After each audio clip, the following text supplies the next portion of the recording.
මට LTT කාර්යය කියලා මේ පොහොට්ටු මන්ත්‍රී කෙනෙක් බයිනවා. ඒක අවුස්සලා තමයි අවුරුදු 73ක් දේශපාලනය කරේ. ඒ කියන්නේ සිංහල කියන්නේ බෞද්ධ කියන්නේ දෙකක්. මේක සෝෂල් මීඩියා නම් ඔයා දාන්නේ අනිවාර්යයෙන් මේක බලලා මඩ පාරක් ගහයි. ඉතින් උතුරු නැගෙනහිර තියෙන සෙල්ලිපි තියෙනවා. ඒ කියන්නේ විහාර තියෙනවා. කොටිය කැලේ මාරුණත් කොටියගේ පුල්ලි මරි වගේ ගොන් විකාර කමෙන්ට් දකිනවා මාත්. එතන ඉන්න සිරකරුවන්ගේ බහුතරයක් අය තාම සැකකරුවන් විතරයි. ඔබ කියන්නේ වේලුවිලි ප්‍රභාකරන්ව සමරන්නත් අයිතියක් දෙන්න ඕනේ කියලාද? අද මහමුලකරුවන්ට ආරක්ෂාව දීලා මුදල් දීලා දැන් එතකොට ඔවුන් දෙමළ ජනතාව ප්‍රශ්න විසඳන්නේ නැද්ද? ඒ ඔවුන් ඉතින් ව්‍යාපාරිකයෝ නේද? අවුරුදු 5ක දරුවෙක් ඝාතනය කරා කියලා තීන්දුවක් දුන්න සුනිල් රත්නායකට ජනාධිපති සමාවක් දුන්නා. මඩ කලපේ කොල්ලෙක්ට ගහන වීඩියෝ එකක් මම තමයි ඒක එළියට දැම්මේ. ඥානසාර හාමුදුරුවෝ දාලා තියෙන අලුත් නීතියක් හදලා අලුත් රටක් හදලා මම හිතන්නේ මේ රටේ එක නීතියක් ක්‍රියාත්මක කරන්න තමයි මම හිතන්නේ. අපිට ඔය දැම්මත් එකයි නැතත් එකයි. මාළු හොරකම් කරන එක නවත්ත ගන්න බැර නම් ආයේ ලංකාවේ මිනිස්සුන්ට මොන ජාතික ආරක්ෂාවද? රාජපක්ෂලා කියන්නේ මේ බානුක රාජපක්ෂ ක්‍රිකට් ගහන එක නෙවෙයි.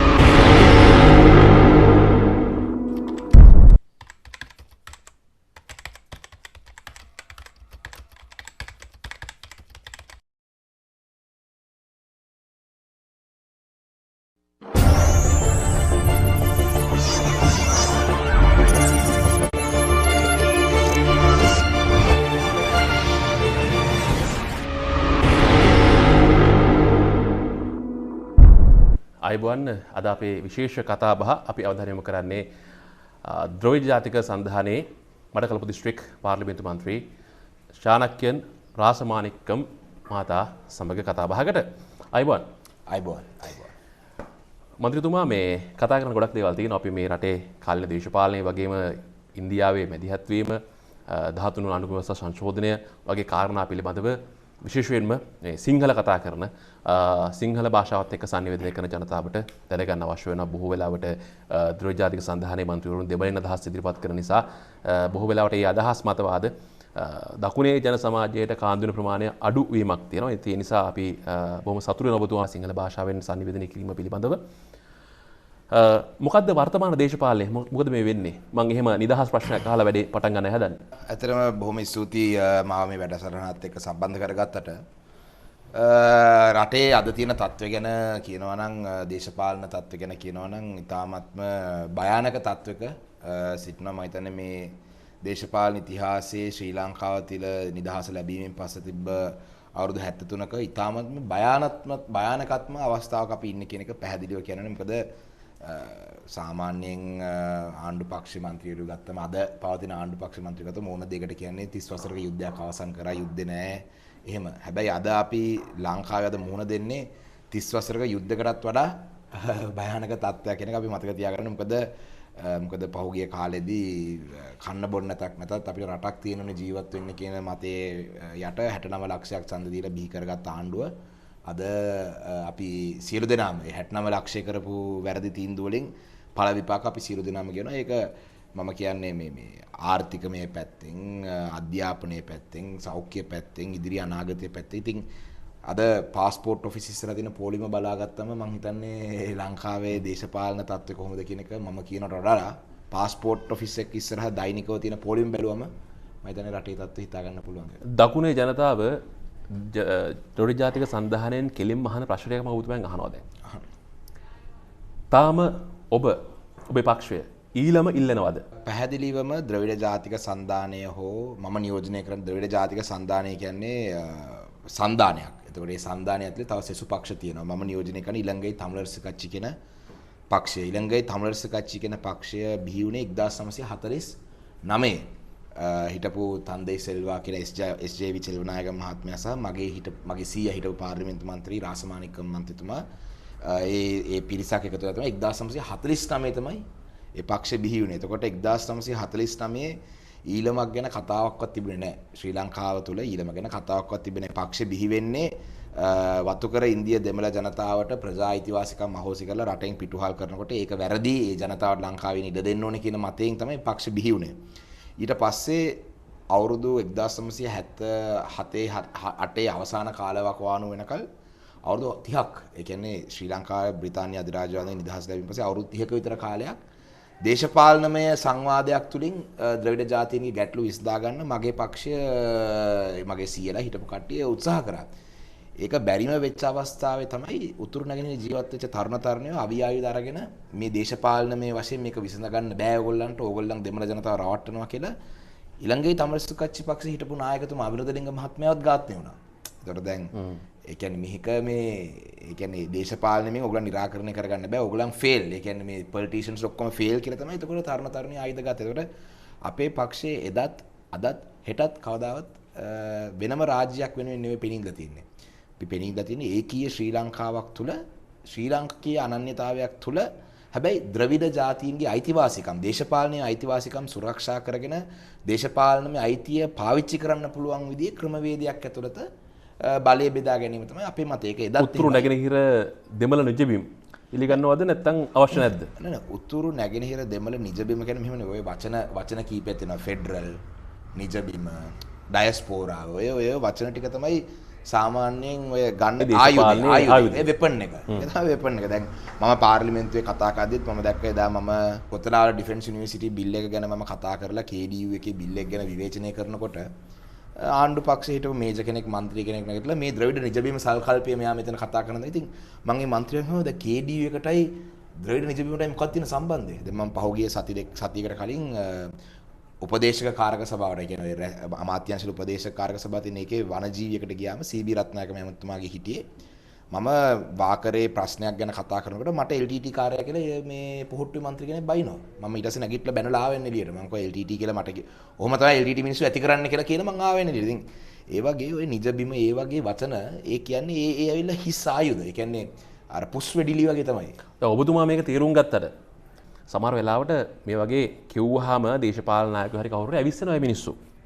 කලබල වෙනවා. පැහැදිලි. හැබැයි මෙහෙම ඒක පැහැදිලි. ඒක අවුස්සලා තමයි අවුරුදු 73ක් දේශපාලනය කරේ 1920 ගණන් වල ශ්‍රී ලංකාවට ගැලපෙන්නේ ෆෙඩරල් ක්‍රමයක් කියලා කියපු බණ්ඩාරනායක මහත්තයා කිව්වේ. මොකද එතකොට කන්දුර රට හිටපු සිංහල ජනතාව වෙනම පාලනයක් ඉල්ලුවා. ද්‍රවිඩ ජාතිකයන්නේ මේ රට ඉස්සෙල්ලා වෙනම පාලනයක් ඉල්ලුවේ.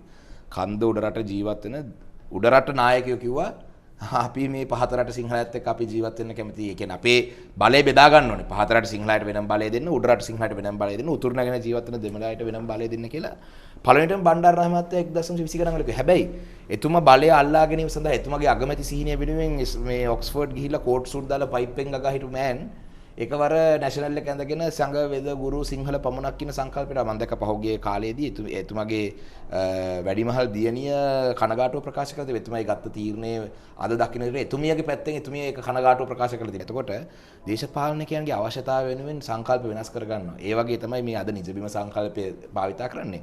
හැබැයි ඔබතුමා අහපු මේ ප්‍රශ්නෙට උතුරු නැගෙනහිර කියන්නේ ද්‍රවිඩ ජාතිකයන් ඉතිහාසයේ ඉඳන්ම වැඩිපුර ජීවත් වෙන ද්‍රවිඩ ජාතිකයන්. ඒකේ කිසි සැකයක් නැහැ. ඒ කියන්නේ නිජබිම සංකල්පය දෙන කියන එක ඒකට දාලා තියෙන ලේබල් එකක්. හැබැයි නෝර්ත් ඊස්ට් කියන්නේ අදටත් එහෙමනේ. අදටත් වැඩිපුර බහුතරයක් ජීවත් වෙන්නේ ද්‍රවිඩ ජාතිකයන්.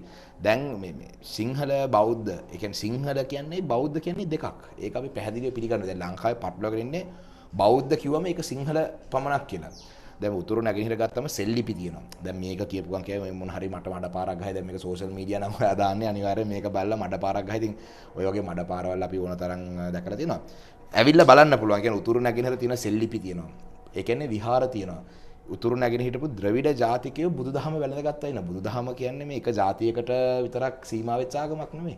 බුදුදහම කියන්නේ ඕන ද්‍රවිඩ කෙනෙක්ට බුදුදහම අදහන්න පුළුවන්. එයා ඇමරිකන් කෙනෙක්ට පුළුවන් අදහන්න. සුද්දට කියන්නේ ජාතියක් වැඩක් නැහැ ආගමට. ඉතින් සිංහල ජාතිය වැඩි බහුතරයක් බුදුදහම මේ ෆලෝ කරන. ඉතින් ඒක නිසා උතුරු නැගෙනහිර ගත්තම බහුතරයක් ඉන්නේ ද්‍රවිඩ ජාතිකයෝ. ඉතින් එතකොට නැචරලි මේ ප්‍රදේශයේ ඉන්න ජනතාවට මේ ප්‍රදේශයේ තියෙන දේශපාලන අයිතිය ලබා දීම සාධාරණයි කියලා මම කියනවා. එතකොට ඒක ඇවිල්ලා වෙනම රටක් නෙමෙයි. ඒ වෙනම දැන් ඉන්දියාව ගත්තත් ඉන්දියාවේ ප්‍රාන්ත තියෙනවා. දැන් අද බැලුවොත් එහෙම තමිල්නාඩුවේ ජීවත් වෙන්නේ කවුද? දෙමළ අය. කේරළාවල මලයාලම් කේරළාවල ජීවත් වෙන්නේ මලයාලීස්ලා. බෙන්ගාල් වල බෙන්ගාලීස්ලා. ඒතර ඒ වගේ හැබැයි ඒගොල්ලන්ගේ කවුරුත් ඇහුවොත් I'm from තමිල්නාඩු කියලා නෙමෙයි කියන්නේ. I'm Indian කියලා තමයි කියන්නේ. මොකද ඒගොල්ලන්ගේ රට තුල තමන්ගේ අනන්‍යතාවය සුරක්ෂා කර ගැනීම පිළිබඳ සැකයක් තර්ජනයක් නැහැ. තමන් ටැමිල් නම් ටැමිල් වෙලා ඉන්නේ ගැටලුවක්. හැබැයි ඔයා ඉන්දිය දැන් ලංකාව තුල තියෙන ප්‍රශ්නේ තමයි ශ්‍රී ලංකීය අනන්‍යතාවයක් තියෙනවනේ. හැබැයි ඔයා ශ්‍රී ලංකන් විතරයි. දෙමළ වෙන්නත් බෑ, මුස්ලිම් වෙන්නත් බෑ, මොනවත් බෑ. ශ්‍රී ලංකන් නම් ශ්‍රී ලංකන් විදිහට ඉන්න ඕනේ. අන්න ඒ වගේ ඇටිටියුඩ් එකක් තියෙනවා. ඒක නිසා තමයි මම හිතන්නේ මේ යම් මේ ගැටලු තියෙන්නේ. 13 වෙනි ආණ්ඩුක්‍රම ව්‍යවස්ථා සංශෝධනය බලාත්මක කළ යුතුයිද? පළාත් සභා බලතල, පොලිස් බලතල, ඉඩම් බලතල අවශ්‍යයිද? එහෙම නැත්නම් ඊට වඩා එහා ගිහපු සංකල්පයකට එන්න ඕනද? මොකද්ද කියන්නේ? එමයි පළාත් සභා ක්‍රමය 1980 ගණන් වල ලංකාවට පළාත් සභා ක්‍රමය ගෙනාවේ ඒ දවස්වල ඒ යුද්ධේ තිබ්බ උග්‍ර තත්ත්වයක් එක්ක. දැන් යුද්ධය ඉවර නිසා පළාත් සභා ක්‍රමය අහෝසි කරන්න ඕනේ කියලා දැන් ද්‍රවිඩ ජාතීන්ගේ ප්‍රශ්නේ යුද්ධය කියන්නේ දෙකක්. ද්‍රවිඩ ජාතිකයන්ගේ ප්‍රශ්නේ දේශපාලනමය ගැටලු විසඳ ගැනීමේ අවශ්‍යතාවය 1949 ඉඳන් 48 ඉඳන් පටන් මේක ඩොනර්මෝ සෝල්ස්බරි කමිෂන් තියෙන කාලේ නම් මේ ගැටලුව තියෙනවා. මොකද මැජොරිටි එකක් ඉන්නකොට ඒ මැජොරිටි එකත් තව රටක මයිනොරිටි එකක් ඒ මයිනොරිටි එකේ තියෙන වෙනම කල්චර් එකක් තියෙනවා වෙනම ලැන්ග්වේජ් එකක් තියෙනවා ඒ ඔක්කොම තියෙනවා. ඒකට දැන් මම කියන්නේ මේව පොඩ්ඩක් පස්සට වෙලා පොඩ්ඩක් බ්‍රෝඩ් මයින්ඩඩ්ව හිතන්න ඕනේ. මම සාමාන්‍යයෙන් කෙටි පිළිතුරු දෙන්න ආස නැහැ මේ වගේ දේවල් වලට. මම බලාපොරොත්තු වෙනවා ඔබතුමාත් මේ මුළු වීඩියෝ එකම දායි කියලා මම කියන. මොකද කෙටි පිළිතුරු දෙන්න ගියාම යම් මේකේ පොඩි කන්ෆියුෂන් එකක් එනවා. මෙයා මොකද්ද මේ කොටියා කැලේ මාරුණත් කොටියගේ පුල්ලි මාරි වගේ ගොන් විකාර කමෙන්ට් දකිනවා මාත්. ඉතින් මේ ළමයිගේ මානසිකත්වය කියලා මට දුක හිතෙනවා මේ ළමයි ගැන. ඒ යුද්ධේ ඇති වෙච්ච නිසා මේ පළාත් සභා ක්‍රමය ආව කියන එක නෙමෙයි. දේශපාලනයේ ගැටලු විසඳගන්න බැරි හේතුව නිසා යුද්ධයක් ඇති වුණා. ඒ යුද්ධය තුලින් යුද්ධේ නවත්තන්න తాවකාලිකව ගෙනාව පළාත් සභා ක්‍රමයක්. දැන් අද යුද්ධය ඉවරයි. හැබැයි ගොඩක් අය හිතන යුද්ධය ඉවර නිසා මේ ගැටලු ඉවරයි කියලා. ගැටලුව තාම හිමම තියෙනවා. දැන් පළාත් සභා ක්‍රමය එක ස්ටාර්ටින් පොයින්ට් එකක් මේ ගැටලුව निराකරණය කරගන්න. එතකොට දැන් ඉඩම් සහ පොලිස් බලතල කියලා කිව්වම ගොඩාක් අය හිතන්නේ ඉඩම් සහ පොලිස් බලතල කිව්වම මේ පොලිසියට නීති හදීමේ අයිතිය දෙනවා කියලා.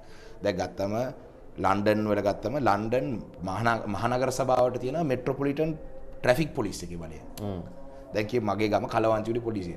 කලවංචුලි පොලිසිය ට්‍රැෆික් ඩිසයිඩ් කරන්නේ කොහොමද කියලා ඒ ප්‍රදේශයේ ඉන්න ජනතාවට මම හිතන්නේ වැඩිපුර නොලෙජ් එකක් තියෙයි. එහෙම නැතුව මේ පොලිසිය මේ ගිහිල්ලා පාලනය කරන් පොලිසිය දාගෙන මේ චෙක් පොයින්ට් දාගෙන සිංහල මිනිස්සු වෙන්න බෑ මුස්ලිම් මිනිස්සු වෙන්න බෑ දෙමළ එහෙම නෙමෙයි. මේ අර වැරදි සංකල්පය පොලිසිය කියන්නේ ඒ පළාත් සභාවට තියෙන පොලිසියට යම් බලතල තියෙනවා. එතකොට ඒ පළාත් සභාවේ පොලිසියට මොකද්ද දෙන බලතල කියලා මධ්‍යම රජයේ සාකච්ඡා කරලා තමයි බෙදලා දෙන්නේ. එහෙම නැතුව මේ තමන් ඕන තීන්දුවක් ලංකාව තුළ සිංහල දෙමළ මුස්ලිම් සියලු දෙනාටම පිළිගන්න පුළුවන් තීන්දුවක් විතරයි මේ ලංකාව වැඩ ගන්න. එහෙම නැතුව මේ එක ජන වර්ගයකට විතරක් කැමති. දැන් අපි වුණත් කියන්නේ අදටත් අපි කියන්නේ ද්‍රවිඩ ජාතික සන්ධානය ශ්‍රී ලංකා නිදහස් පක්ෂෙත් එක්ක සාකච්ඡා කරලා තියෙනවා. UNP එකත් එක්ක කරලා තියෙනවා. දැන් අපි පොහොට්ටුවත් එක්ක සාකච්ඡා කරන්න ලෑස්ති. එහෙම නැතුව අපි මේ සාකච්ඡා කරන්න ඕනේ අපි මේ වෙනම දෙයක් නෙමෙයි ඉන්නේ. සමහර බලතල තියෙනවා මධ්‍යම රජයට අයිති ඒ බලතල. සමහර බලතල තියෙනවා දැන් කියමු මඩකලපුව දිස්ත්‍රික්කයේ ඉඩම් අක්කර 10ක ඉඩම් වල හේන් ගොවිතැන් කරන්න අපි සාර්ථකම හේන් ගොවිතැන් කරන 10 දෙනාට දෙනවා නම් ඒක ඇත්තටම පළාත් සභාවෙන් තීරණය කිරීමේ වැරද්දක් නෑ මං හිතන විදිහට. දැන් ඒක ඇවිල්ලා මධ්‍යම රජයට කොළඹින් දන්නවද කලවංචුලි වල තියෙන කවුද ඇග්‍රිකල්චර් කරන මෑන් කියලා. දැන් වෙන්නේ දූෂණේ වංචාව වෙන්නේ. දැන් බලන්න අද මේ අර මේ ඕගැනික් පොහොර හදනවා කියලා අක්කර 5 10 20 වගේ කෑලි ලංකාව පුරාම බෙදලා දෙනවනේ. ලංකාව පුරාම හැමතුමත් මන් දැක්ක ඊයේ පෙරේද කියන ඕ මම බෙදනවා තමයි කියලා. ඉතින් මේ බෙදලා දෙන්නේ කාටද කියලා බැලුවොත් එහෙම ඕගැනික් ෆාම් කාර්යයන්ට නෙමෙයි.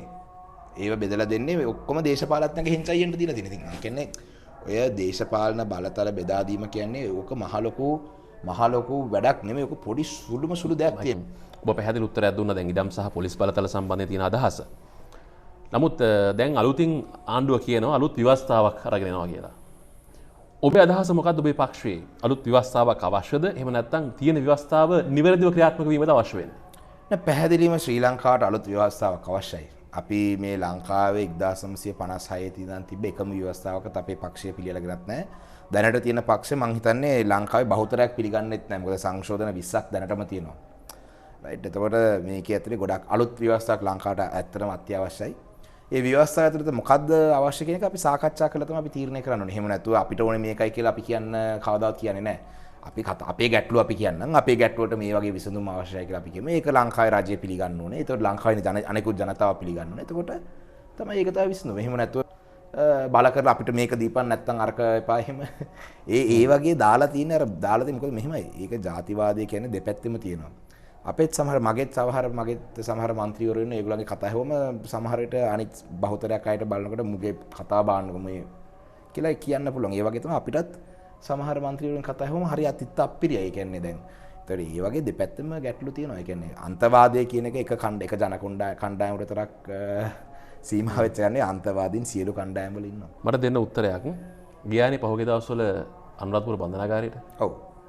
දේශපාලන සිරකරුවන් LTT සංවිධානයට සම්බන්ධ වෙලා හිටපු සිරකරුවන් ඉන්නවා අනුරාධපුර බන්ධනාගාරයේ. ඔවුන්ට ලොහාන් රත්වත්තේ අමාත්‍යවරයා පිස්තෝල ඔලුවට තියලා තර්ජනය කරනවා. මොනවද ඒගොල්ලෝ කිව්වේ ඔබතුමන් හම්බුනාම? ඔබතුමා පටන් ගන්නකොට දේශපාලන සිරකරුවන් ත්‍රස්තවාදී සිරකරුවන් කියලා ඒ දෙකක් කිව්වා. ඇත්තටම දේශපාලන සිරකරුවන් කියලා කියන්න හේතුව එතන ඉන්න සිරකරුවන්ගේ බහුතරයක් අය තාම සැකකරුවන් විතරයි. ඒකට ඒගොල්ලන්ට ත්‍රස්තවාදීන්ද නැද්ද කියන එක පළවෙනියටම ඒක තාම ඒක උසාවියෙන් තීන්දුව කරන්න ඕනේ. ඒක ඔබතුමාවත් මමවත් මාධ්‍යවත් ලොහාන් රත්වත් ඇමතුමාවත් බන්ධනාගාර නිලධාරීන්ට තීරණය කරන්න බෑ. මොකද උසාවියක ගිහිල්ලා ඒගොල්ලන්ගේ ඩිසිෂන් එක හම්බ වෙනකල් තීන්දුව හම්බ වෙනකල් සැකකරු. ඒ කියන්නේ ඔවුන් සැකපිට අත්අඩංගුව ඉන්නවා මිස ඔවුන් මේ තීන්දුව දෙලා. ඒතකොට එතකල් අපි ඒගොල්ලන්ට ත්‍රස්තවාදීන් සිරකරුවා හෝ දේශපාලන සිරකරුවා කියලා කියන එක වැරදි කියලා මම හිතනවා. ඔබතුමා කියන එක හරි. නමුත් දැන් මාධ්‍යවල වාර්තා කරන්නේ LTT සිරකරුවා. එතකොට ඉතින් ඒකේ ත්‍රස්තවාදී සිරකරුවා. එතකොට මේකෙත් මාධ්‍යෙත් පොඩ්ඩක් හිට් එකක් වෙන්නේ නැත්නම් බෝරින් නේ නිකන් මේ සිරකරුවා. ඒතකොට ඒක එකක්. දෙවෙනි එක තමයි මේ දේශපාලන සිරකරුවන් කියන එක ගැන කියන්න ඕන එකක් වැදගත්ම. දේශපාලන සිරකරුවන් කියන ඒ ලේබල් එකට මීනින් එකක් තියෙනවා ජාත්‍යන්තර. ජාත්‍යන්තර පිළිගත්. ඒ කියන්නේ යම් කිසි දේශපාලන මතවාදයක් වෙනුවෙන් ආයුධ අරගෙන හෝ ඕන විදිහකට සටන් කරනවා නම් ඒවුන් දේශපාලන මතයක් වෙනුවෙන් සටන් කරනවා නම් ඕන්ට කියන්නේ දේශපාලන සිරකරුවන්. ඔබ මේ කියාගෙන ඉන්නේ LTT සිරකරුවන් කියන අය දේශපාලන සිරකරුවන් කොල්ලයිතිය කියලා. මම කලින් කියපු එක ඒකනේ මම කලින් කිව්වේ 1948 ඉඳන් 1978 වෙනකල් දේශපාලනමය නිරාකරණය කරගන්න බැරි වෙච්ච ගැටලු ඕගොල්ලන්ට බෑ මේක නිරාකරණය කරන්න අපි මේක නිරාකරණය කරන්නම් කියලා තමයි තරුණ තරුණියෝ අවියායද ගත්තේ. එතකොට ඒක පොලිටික දැන් හරි වැරදි කියන එක ඒක ඩිස්කස් කරන්නේ මම එන්නේ. ඒ කියන්නේ අයිඩියා ඒ කියන්නේ ලෝකේ තියෙන අයිඩියා එක. එතකොට ඒගොල්ලන්ව දැන් කියමු ඒගොල්ලන් ගිහිල්ලා මේ ඒගොල්ලන්ගේ තියෙන කාමයට ගිහිල්ලා කාවවත් දූෂණය කරලවත්. ඒගොල්ලන්ගේ තියෙන මුදල් අවශ්‍යතාවයට කියලා බැංකුවක් මල්න කොල්ල කාලවත්. නැත්තම් පෞද්ගලික ආරවලකට පිහියෙන් යනවත් නෙමෙයි. ඒගොල්ලන් හිරේ ඉන්නේ ඒ කියන්නේ ඒගොල්ලන් ඒ යුද්ධ කරා කියලා කියන්නේ ඒ ලෝකේ තියෙන සංකල්ප යටතේ මගේ එකක් නෙමෙයි මං කියන්නේ ඒ සංකල්ප යටතේ කියන්නේ එහෙම රණ්ඩු කරන්න කියන්නේ දේශපාලන සිරකරුවෝ. අනුරාධපුරේ අපි ගියපු වෙලේ ඇත්තටම අපිට ඒ සිරකරුවොත් එක්ක අපිට 10 දෙනාගෙන් එක්කෙනෙක් අපිව කතා කරන්න මුණ ගැහෙන්න කැමති වුණේ නැහැ. මොකද ඒක කිව්වා මෙයා අපි හම්බෙලා ඕගලන්ට කතා කරනවා නම් අපිට තවත් හිරිහැර වෙන්න ඉඩ තියෙන්න පුළුවන් කියලා එක්කෙනෙක් හම්බ වෙන්න බෑ. අනිත් 9 දෙනා හම්බුණා. ඒ 9 දෙනාටම අපි ගියාම අපි දෙන්න මමයි සුමන්ද්‍රන් මන්තුමයි ගියේ. අපි දෙන්නට පුටු දෙයක් දුන්නා. ඒ 9 දෙනාම මෙහෙම හිටගෙන කතා කරන් තමයි මම කිව්වා ඒක වැරදි. ඒගොල්ලන්ට වෙනම පුටු ටිකක් ගේන්න කියලා ඊට පස්සේ ඒගොල්ලන්වත් වාඩි කරලා. හැබැයි ඉතින් ඒගොල්ලන්ක වැඩි දෙයක් අපිට සාකච්ඡා කරන්න බැරි නම් මොකද එතන මේ බන්ධනාගාරයේ නිලධාරීන් දෙන්නෙකුත් ඒගොල්ලන් එක්ක වාඩිලා හිටියා. එතකොට බන්ධනාගාර නිලධාරීන් දෙන්නෙක් වාඩිලා ඉන්නකොට ඒගොල්ලන් අපිට කියලා අපි එයි එළියට උනේ දේවල් අපිට කියන්න ගියොත් ඊට පස්සේ බන්ධනාගාර නිලධාරීන් ඒගොල්ලන්ට යම් තර්ජන එන්න පුළුවන් කියලා. ඔබ කියන්නේ නිදහසේ කතා කරන අවස්ථාව දුන්නේ නැහැ බන්ධනාගාරේ. අවස්ථාවක් තිබ්බේ නැහැ. ඉතින් අපි ගිහලා ඒගොල්ලන් කියපු එක ඒගොල්ලන් කිව්වේ මාධ්‍ය වාර්තා වෙච්ච සියලු දේම සත්‍ය කියලා කිව්වා. එච්චරයි කියන්න පුළුවන්. ඉතින් තව එතනින් එහාට කියන්න බෑනේ. ඉතින් ඒක නිසා ඒගොල්ලන් අපිට මොන හරි කරලා දෙන්න අපිව පුළුවන් නම් යාපනයේට කියන්නේ බන්ධනාගාරේ මාරු කරන්න.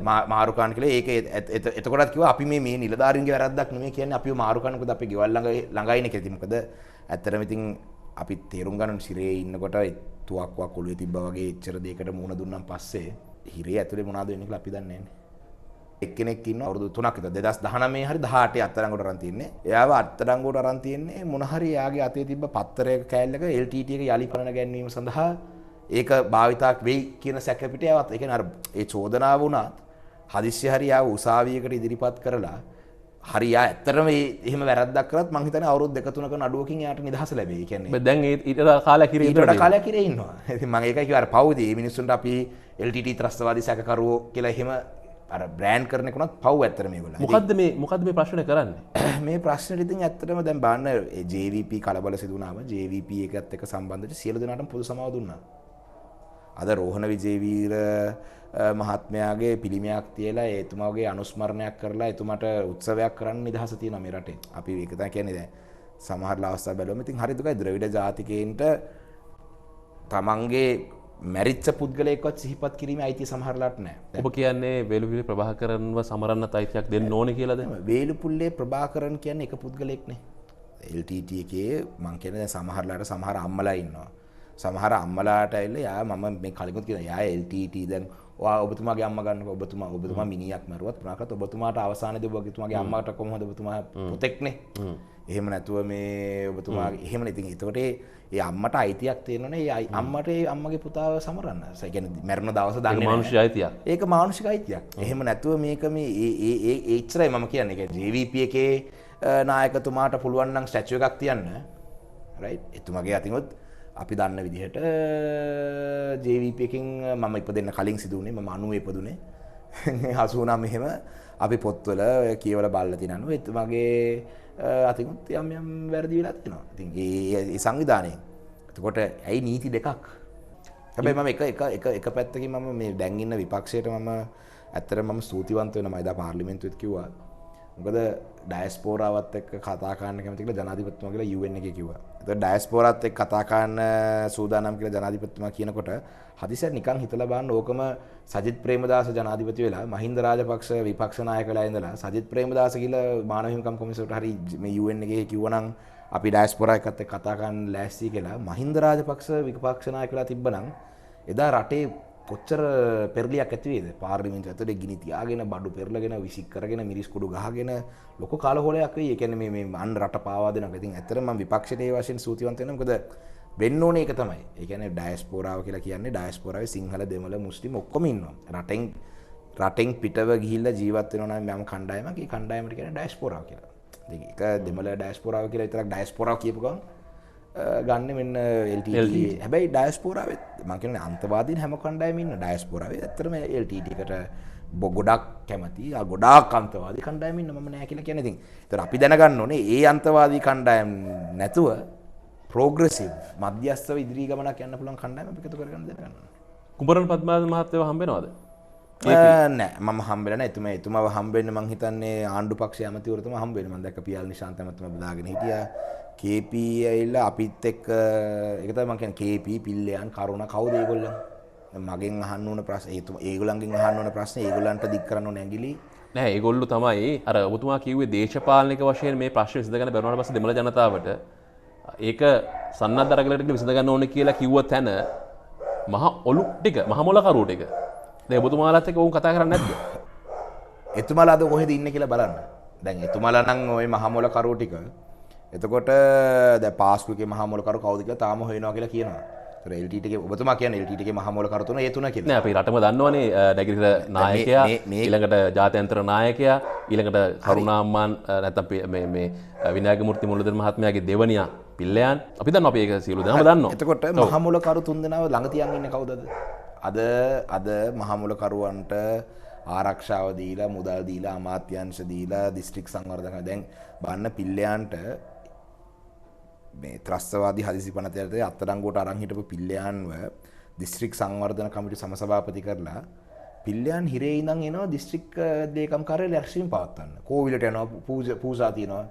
ඒතර COVID-19 යටතේ හිරේ ඇතුළට අම්මා කෙනෙක්ට කියලා පුතා බාන්න අවුරුද්දක් දුන්නේ නැහැ. COVID කියලා. මේ මිනිස්සු එනවා එළියට. දැන් නම් නිදහස්. ඒකත් මම හිතන්නේ එතුමා ජොන්සන් ෆර්නන්ඩ් එතුමා තමයි පිල්ලයන් දේශපාලන හිරකරුවෙක් කියලා. පාර්ලිමේන්තුවේ. ඒතර මම කියන්නේ මේ නීති දෙකක්. දැන් ඒතකොට ඔවුන් දෙමළ ජනතාව ප්‍රශ්න විසඳන්නේ නැද්ද? ඒ ඔවුන් ඉතින් ව්‍යාපාරිකයෝ නේද? ඉතින් ඒගොල්ලන් ඇත්තට බිස්නස් තමයි වැඩිපුර කරන්නේ. මේ කරුණා පිල්ලයන් KP දැන් බිස්නස් KP ගැන මම දන්නේ නැහැ. අනිත් දෙන නම් ගොඩක් ව්‍යාපාර තමයි කරන්නේ. වැලි පර්මිට් එහෙම ගොඩක් ඒ වගේ ඒවලට සම්බන්ධයි කියලා අපිට ආරංචි දෙනවා. හැබැයි ඉතින් මෙහෙමයි. එක රටක් එක නීතියක් කියන එක මේ රටේ මම පගේ පාර්ලිමේන්තුවේ එක රටක් එක නීතියක් නම් සියලු දෙනාටම සමව නීතියක් ඔන්න දැන් වැඩේ හරි. දැන් ඔන්න ජනාධිපතිතුමා කාර්යසාරක බලකායක් පත් කරලා තියෙනවා. බුද්ධබල සේනා සංවිධානයේ මහා ලේකම් කලවරත්තේ ඥානසාර ස්වාමීන් වහන්සේ සභාපති කරලා. මොකද ඒ කියන්නේ දැන් හරිද ඒතකොට වැඩේ? නැති මෙහෙමයි ඉතින් මෙච්චර කල් අපිටයි ගලගොඩත් ඒ හාමුදුරන්ටයි සම්බන්ධයක් නැහැ. එතුමා වෙනම එහෙම කිය හැංගි හොරා කරක දැන් එලිපිටම පැහැදිලිනේ කවුද කාගෙත් එක්ක සම්බන්ධතා තියෙන්නේ කියලා. මොකද විධායක ජනාධිපතිවරයෙක්ගේ බලතල විධායක නොවන ජනතා ඡන්දයෙන් තේරිපත් නොවිච්ච ජනතාවගෙන් කවදා තේරිච්ච නැති ස්වාමින් වහන්සේ නමකට පවරා දෙන්න තියෙන ජනාධිපතියෙක්. දැන් ඔබතුමාට විශ්වාසයක් තියෙනවද දැන් එක රටක් එක නීතියක් හදන්න මේ ඥානසාර හාමුදුරුවෝ කටයුතු කරයි කියලා? නෑ ඒක තමයි මගේ පාර්ලිමේන්තුවේ පළවෙනි කතාවේදී මම කිව්වා එක රටක් එක නීතියක් කියන සංකල්පය යටතේ මම කිව්වේ ලංකාවේ තියෙන නීතිය සියලු දෙනාටම සම වෙන්න ඕනේ. මගේ උදාහරණයක් වශයෙන් මිරිසුවිල් කියන ඝාතනයේදී උසාවියෙන් තීන්දුවක් දීලා අවුරුදු 5ක දරුවෙක් ඝාතනය කරා කියලා තීන්දුවක් දුන්න සුනිල් රත්නායකට ජනාධිපති සමාවක් දුන්නා. රොයල් පාක් එකේ ඇවිල්ලා අර ඊවෝන් දෙක අර ගෑන් ළමයාගේ ඔළුව පොළවේ ගහලා කඩපු මෛත්‍රීපාල සිරිසේන ජනාධිපතිතුමාගේ දුරින් ඥාතිකමක් අලුතෙන් කසාදයක් සම්බන්ධයෙන් ඇති වුණා කියන කාරණා නිසා ජනාධිපති සමාවක් දුන්නා. ඒගොල්ලන්ට ජනාධිපති සමාව දෙන්න පුළුවන්. මේ පත්තර කෑල්ලක් අතේ තියන් හිටපුවා කියලා LTT යාලා පරිගන්නවා කියලා තාම අවුරුදු 3ක් තියන් ඉන්න මිනිස්සයා හිරේ. මං කියන්නේ එතකොට ඒ දෙක නීති දෙකක්. දැන් බාන්න ඊයේ පෙරේද මෝටර් බයිසිකලෙට අත දැම්මම නැවතුනේ නැහැ කියලා මඩ කලපේ කොල්ලෙක්ට ගහන වීඩියෝ එකක් මම තමයි ඒක එළියට දැම්මේ. ගැහුවා. හැබැයි ලොහාන් රත්වත්තේ මහත්මයාට තාම ඒක තමයි අපි නීතිය දැන් මම හිතන්නේ ඥානසාර හාමුදුරුවෝ දාලා තියෙන අලුත් නීතියක් හදලා අලුත් රටක් හදලා මම හිතන්නේ ඒ රටේ එක නීතියක් ක්‍රියාත්මක කරන්න තමයි මම හිතන්නේ මේ සංකල්පය දාලා තියෙන්නේ. එහෙම නැත්නම් මේ දැන් තියෙන ලංකාව තුළ එක රටක් එක නීතියක් හදන්න නෙමෙයි මම හිතන්නේ අලුත් රටක් හදලා ඒකට අලුත් නීතියක් හදන්න තමයි මම හිතන්නේ. ඒ පත් කරපු ජනාධිපති කාර්යසාධක බලකායේ නියෝජනය ඔබතුමා දැක්කද? දැක්කා. ඒක ඉතාමත්ම අවාසනාවන්ත එකම දෙමළ පුද්ගලයෙක්වත් නැහැ ඒකේ. අපිට ඔය දැම්මත් එකයි නැතත් එකයි අපේ ද්‍රවිඩ ජනතාවගේ පැත්තෙන් බෑ අපිව දැම්මත් එකයි නැතත් එකයි. මොකද මේ රට තුළ අද තියෙන තත්ත්වය අනුව භාෂා අයිතිය නිකන් කියමු දැන් මට සිංහල පුළුවන් කෙනෙක් වෙනම දෙයක්. හැබැයි ලංකාවේ ව්‍යවස්ථාවෙන් සහතික කරන තැනක් තමයි භාෂාවලට තියෙන සම තත්ත්වය. ඒතකොට මම පහුගිය කාලේ චීනෙන් ඇවිල්ලා බෝඩ් ගහනකොට චයිනීස් වලින් විතරක් මම කෑ ගැහුවා.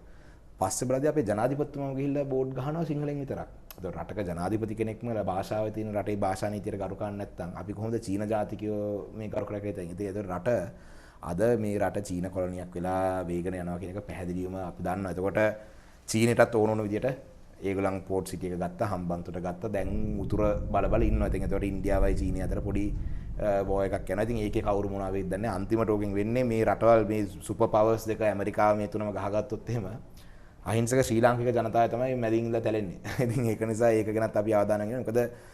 මොකද පහුගිය කාලේ ගත්තම ආයක පැහැදිලිවම කියනවා මොකද ඉදිරි අනාගතේ බජට් එක එනවා. බජට් එකක් කියලා කියන්නේ සාමාන්‍ය මේ බජට් එක තමයි ඊළඟ අවුරුද්ද තුල ලංකාවේ සාමාන්‍ය ජනතාවගේ එදිනෙදා ජීවන වියදම වගේ දේවල් තීරණය කරන මේ බජට් එකක් තුලින්.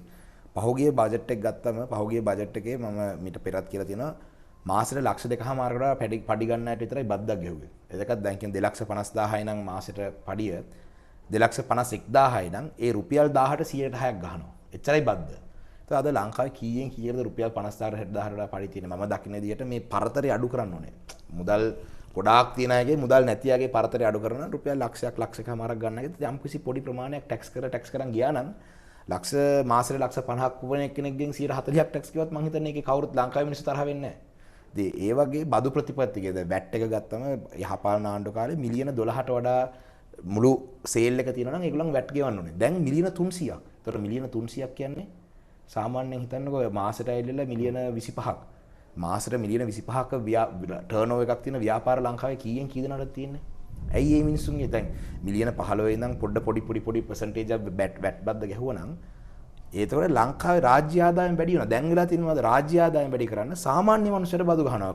කිරි පිටි වලට ගහනවා, හාල් වලට ගහනවා, සීනි වලින් බදු වලින් හොරකම් උත් කරනවා, බදුත් ගහනවා. ඒතකොට ගෑස් මිල, පෙට්‍රල් මිල, සිමෙන්ති මිල ඒතකොට මේ අර ලොකු පන්තියට ඔක්කොම බදු සහන ටික දීලි වරලා වැඩිපුර ජීවත් වෙන සල්ලි නැති මිනිස්සුන්ගෙන් බදු පිටට බදු දානවා. දැන් ඒ වගේ දැන් බලන්න ඉස්සර ෆික්ස් ඩිපොසිට් එකක් දාලා ජීවත් වෙච්ච අනන්ත අප්‍රමාණ මිනිස්සු මම දන්නවා. අද 106මාරයි පොලි. රුපියල් මම දන්න ගොඩක් අය ඉන්නවා රුපියල් ඒ කියන්නේ මිඩල් ක්ලාස් රුපියල් ලක්ෂයක් 20ක් 30ක් ඒ කියන්නේ ඒගොල්ලන්ගේ ජීවිතේම සේවිං එකේ. ඒ ලක්ෂ 30 ෆික්ස් ඩිපොසිට් එක දාලා ඒකෙන් ලක්ෂ 15කට සීනියර් සිටිසන්ට නම් 115ක් වෙනවා. ඊටු ලක්ෂ 15ට 10%ක පොලියක් වෙනවා. ලක්ෂ එකමාරක් මාසෙට රුපියල් 12000 13000ක් වගේ. දැන් 106මාරයි මේ පොලිය. ඒතර 106මාරට පොලිය අඩු කරලා බඩු මිලත් වැඩි කරලා. ඒතර කොහොමද මේ රටේ මිනිස්සු ජීවත් වෙන්නේ? දැන් මම කියන්නේ ලංකාවේ සාමාන්‍යයෙන් දේශපාලනඥයෝ පාර්ලිමේන්තු මන්ත්‍රීවරු ගත්තම සියලු දිස්ත්‍රික්කවල මේ බජට් එකකට ඡන්ද දෙනකොට ඒ බජට් එක හරහා හදන්න පුළුවන් පාරවල් ගැනවත් නැත්නම් ඒව ගැන නෙමෙයි හොයන්න ඕනේ. රටේ ජීවත් වෙන ජනතාවට මොකක්ද දෙන්නේ කියලා තමයි බලන්න. මම නම් බලන්නේ මේ පැත්තෙන්. ඉතින් එහෙම බලනකොට මම බලාපොරොත්තු වෙනවා මම එදාත් මුදල් ඇමතුමාට යෝජනා කීපයක් ඉදිරිපත් කරා. මම බලාපොරොත්තු වෙනවා ඒ වගේ ඒ කියන්නේ සාමාන්‍ය ජනතාවට සිතක් සැලසෙන බජට් එකක් ඇති වෙයි කියලා. බැසිල් රාජපක්ෂ මහත්තයා ඇහුවද ඔබතුමා කිව්ව ඒවා?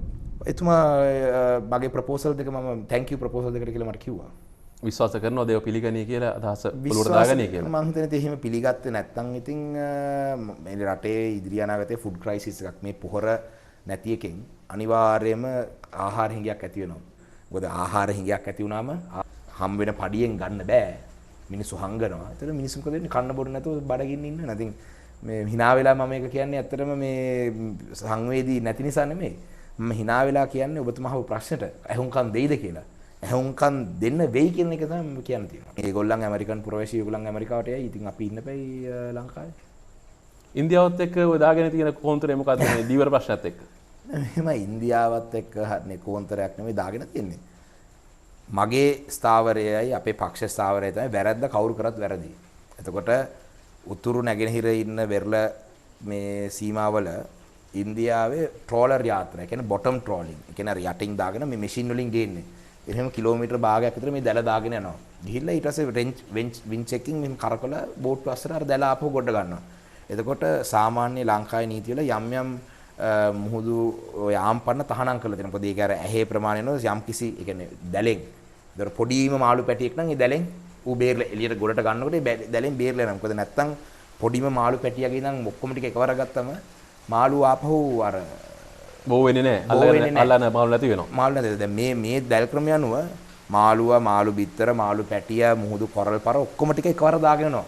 ඇවිල්ලා කිලෝ 10000 20000 එහෙම අරන් යන්නේ. ඉතින් ලංකාවේ නීති අනුකූලව තියෙන ක්‍රමයක් එහෙම එන අයව ලීගලි එහෙම එන අයව අත්අඩංගුවට අරන් උසාවියක් ඉදිරිපත් කරලා ඒගොල්ලන්ට දඬුවම් ලබා දෙන්න ලංකාවේ නීතියේ ක්‍රමයක් තියෙනවා. 2017 සම්මත කර පනතක් තියෙනවා. ඉතින් අපි කියන්නේ දීවර ඇමතුමාට මේ පනත ක්‍රියාත්මක කරන්න කියලා. ඉතින් ඒක කවුරු හරි හිතනවා නම් ඒක ඉන්දියාවට විරුද්ධව කරන එකක් කියලා.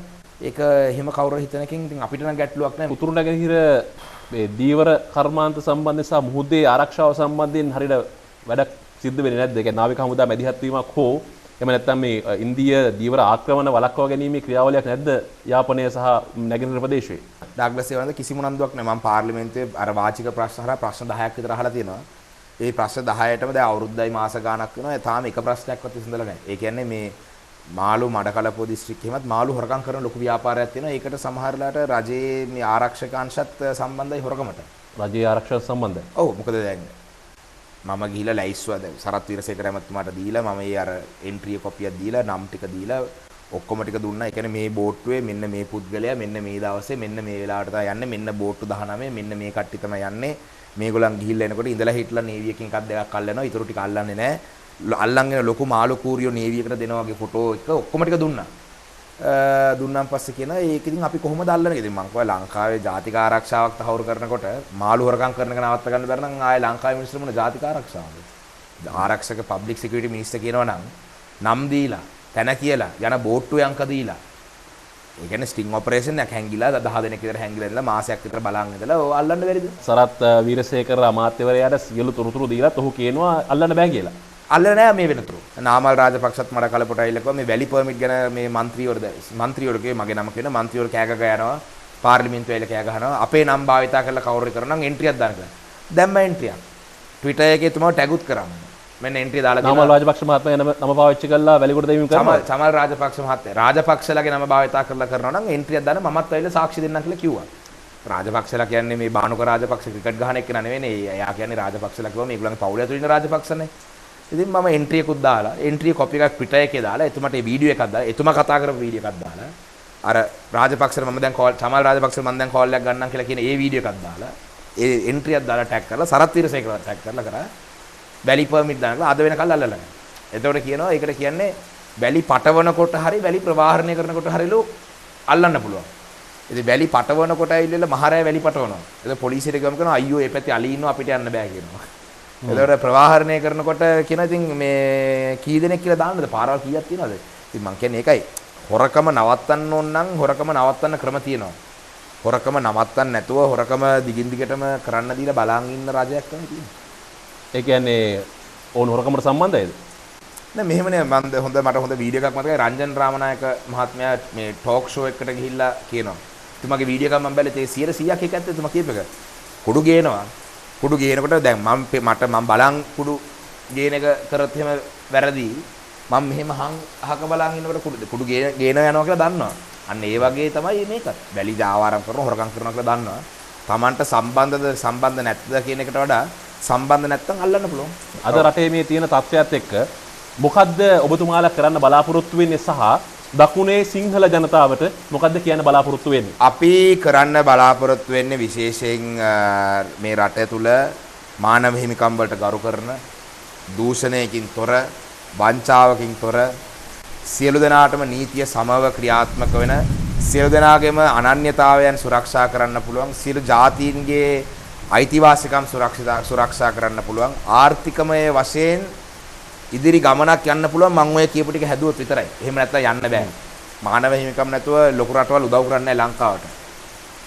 රට ඇතුලේ නීතියක් නැතුව ලොකු රටවල් කිසිම උදව්වක් ආධාරයක්වත් දෙන්නේ ණය. දැන් චීනය ඇවිල්ලා පොලි මුදලාලිගෙන් ණය ගන්නවා වගේ වෙලා තියෙන්නේ. දකුණේ ඉන්න ජනතාවට මට කියන්න තියෙන එකම එක දෙයයි. ඇත්තටම දේශපාලඥයෝ කියන්නේ මමත් දේශපාලඥයෙක් තමයි. අපේ වාසියට බොරු කියන එක ඉතාම ලේසි. මටත් ඔබතුමත් එක්ක මේ වාඩි වෙලා මේ කතාව කරනකොට මඩ කලප තියෙන සිංහල ඡන්ද 3000යි. තේරෙනවද? මටත් මේ මෙතන ඔබතුමත් එක්ක වාඩිලා කරනකොට මේක මට දෙමළ මාධ්‍යයක අද ඥානසාර හාමුදුරුවෝ මේ දාපක කොච්චර වැරදිද? ද්‍රවිඩ ජාතිකයෙක් නෑ මේ ජාතිවාදී වැඩක් මේ කරලා තියෙන කියලා හුද්දට ඒක අවුස්සන්න පුළුවන්. ඒ ඔප්ෂන් දෙක තියෙනවා මට. මම හැබැයි තෝරාගත්තේ ඔබත් එක්ක වාදය. අද මේ සංවාදය කරන්න. මොකද ඒකට හේතුව දේශපාලඥයොත් ගොඩක් අය තමන්ගේ වාසිය වෙනුවෙන් යම් තීරණ ගන්නවා. ඉතින් මම අවුරුදු 31යි මට. ඒතර එහෙම දේශපාලඥයෙක් වෙන්න මගේ බලාපොරොත්තුවක් නැහැ. මම අර LTT ගැන හෝ දේශපාලන හිරකරුවන් ගැන හෝ ඒ කියපු කතා සියල්ල සාධාරණයි කියලා පිළිගන්න පුළුවන් දේවල් විතරයි මම කිව්වේ. එහෙම නැත්නම් මම LTT එක කරප එක හරි අපේ පක්ෂේ වයලන්ස් වලට විරුද්ධ පක්ෂයක්. අපි ෆැමිලි ඊලම් කෙනක ඊළඟයි තමරසිකච්චි පක්ෂේ ඉල්ලලා නැහැ කවදා. එතකොට අපිට කියන්න තියෙන ඉතින් දකුණේ ඉන්න සමහර දේශපාලඥයන්ගේ බොරු ප්‍රචාර අහලා මේ රට තවත් ඒ කියන්නේ අවුරුදු 73ක් අපි සියලු දෙනාම රණ්ඩු කරලා පොහොසත් කරලා තියෙන රටේ 10%ක් විතර පවුල් 90ක් රණ්ඩු කරන එකෙන් වෙලා තියෙන 10%ක් පවුල් පොහොසත් අද පැන්ඩෝරා පේපර්ස් වල බිලියන් ගණන් කියනවා මේ සල්ලි කොහෙන්ද එන්නේ ලංකාවේ බිල් ගේට්ස් ලවත් නැත්නම් ස්ටීව් ජොබ්ස් ලවත් ඇවිල්ලා ඉන්නේ 4යි 5යි අනිත් ඔක්කොම දේශපාලඥයන්ත් එක්ක එකතුලා හොරකම් කරපු අය ඉතින් ඒක නිසා අපි තවත් රණ්ඩු ගන්න දැනට 10%ක් දේපල තියාගෙන ඉන්න කට්ටිය ඕක 5%කට විතර අඩු වෙයි 90ක් රණ්ඩු කරන එක 95ක් රණ්ඩු කරන තත්ත්වයකට ඇති ඒක නිසා ඔය දේශපාලනය වෙනුවෙන් මිනිස්සු හප්පෝලා කරන වැඩපිළිවෙලට සහයෝගය දෙන්න එපා කියන එක තමයි මට ඉල්ලන්න තියෙන්නේ. හොඳයි බොහොම ස්තුතියි. අපේ බලාපොරොත්තුවත් සියලු ජනතාවට සමගියෙන් විශ්වාසයෙන් යුතු එකිනෙක අතර ජීවත් වෙන්න පුළුවන් රටක් නිර්මාණය වීම. ඒ වගේම රටේ තියෙන නීතිය පොදු නීතියක් විදිහට ආරක්ෂා කරන දකින එක තමයි අපේ බලාපොරොත්තුවත්. ඒ නිසාම තමයි අර දකුණේ උතුරේ නැගෙනහිර කියලා විවිධ ආකාරයෙන් මේ දේශපාලන බලදෝලනය තුල රටේ ජනතාව වෙන් කිරීම වෙනුවට අපි උත්සාහ කරේ ඔබතුමත් එක්ක සාකච්ඡා කළා මේ දෙමළ ජනතාව නියෝජනය කරන මහජන නියෝජකයෙක් විදිහට ඔබතුමාට තියෙන අදහසක් දකුණේ ජනතාවට යම් ආකාරයක පැහැදිලි සංනිවේදනයක් කිරීම හැකියාව තියෙනවා. ඉතින් අපි උත්සාහ කළේ ඒ පණිවිඩය ජනතාවට ලබා දෙන්න. බොහොම ස්තුතියි නැවතත් ඔබතුමාට අපිත් එක්ක එකතු වුණාට. බොහොම ස්තුතියි මාව සම්මත කරලා. ආයිබෝන්.